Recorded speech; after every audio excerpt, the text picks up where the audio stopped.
In this video, we're going to show you the basic disassembly and reassembly of the U.S. Army Carver One.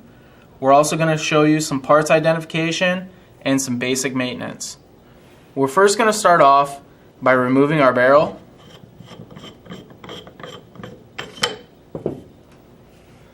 And then from there, what we're going to do is remove our bolt handle cap.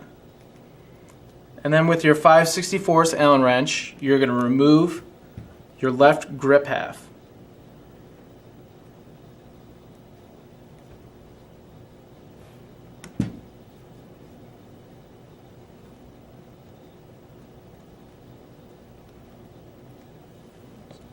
Once you have that removed, we're going to use our 1/8 Allen wrench to remove our tank adapter bolt and our receiver bolts.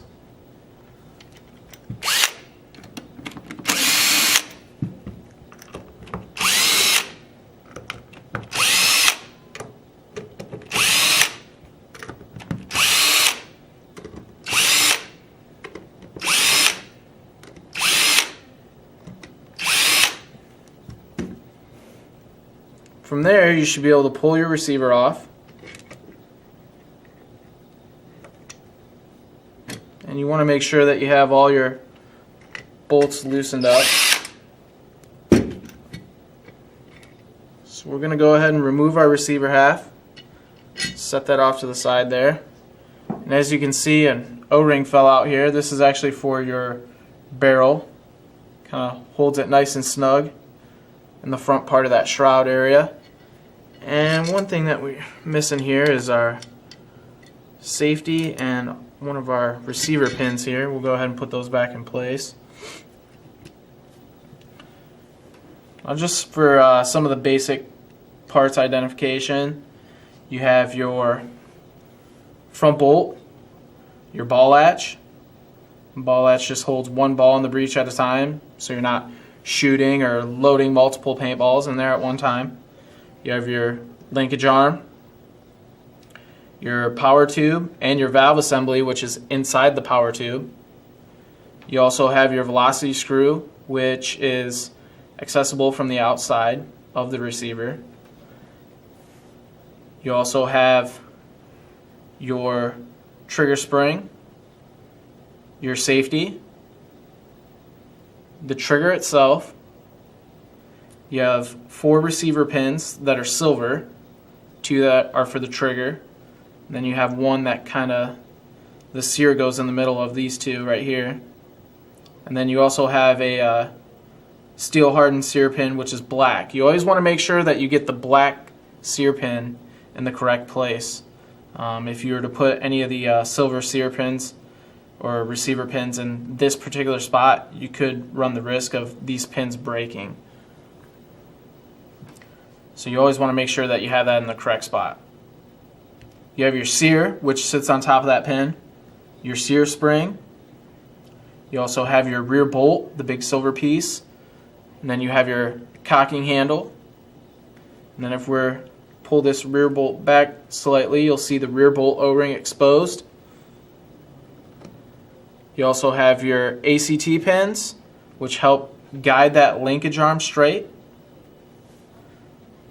We have your end cap here. We'll just kind of pop this out. And then you also have an O-ring that kind of free floats back here. This O-ring is your buffer O-ring. It's a gray O-ring, just kind of free floats in the back there. That absorbs the recoil of the marker every time you fire. We also have the drive spring and the guide pin. That pin just helps to guide the spring straight into the back end of the rear bolt. So you always want to make sure you have that in there. And then from there, you have your end cap. You always want to make sure that your drive spring and your guide pin is always in the center hole of your end cap there. And then there's also a little notch at the top of the cap that drops into the groove of the receiver, just to make sure you have everything lined up correctly. And then from there, you have your tank adapter nut and your tank adapter bolt. And that's pretty much it for the parts identification. You also have some lubrication points here on this marker. I usually like to go through, make sure the marker's clean and well lubricated. You always want to make sure that your front bolt area is all free and clear of any kind of paint or dirt, debris, anything like that. Same thing with the rear bolt section and your drive spring and guide pin area. So you always want to make sure that that's nice and clean and clear of any kind of dirt, debris, paint, anything. So after you're done wiping down the parts, making sure all those areas are clean, usually like to go through and add a couple drops of oil to the linkage arm slot here. And then I also like to add a little bit of oil to the rear bolt O-ring. And then a couple drops right here on the drive spring and guide pin itself. Once you're done with that, you can go ahead and reassemble your marker. We'll go ahead and grab our receiver. Go ahead and drop that back into place there. And then from there you can go ahead and tighten down all your receiver bolts. And you don't want to put them too tight. You just want to get them snug.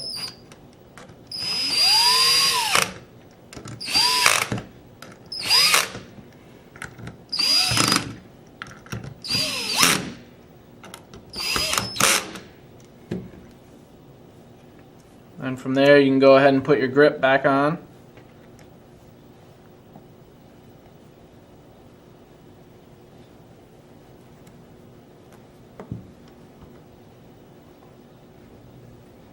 Once again, you don't want to get your grip screws too tight, or you can actually pull the screw right through the rubber grip, so you don't want to get those too tight.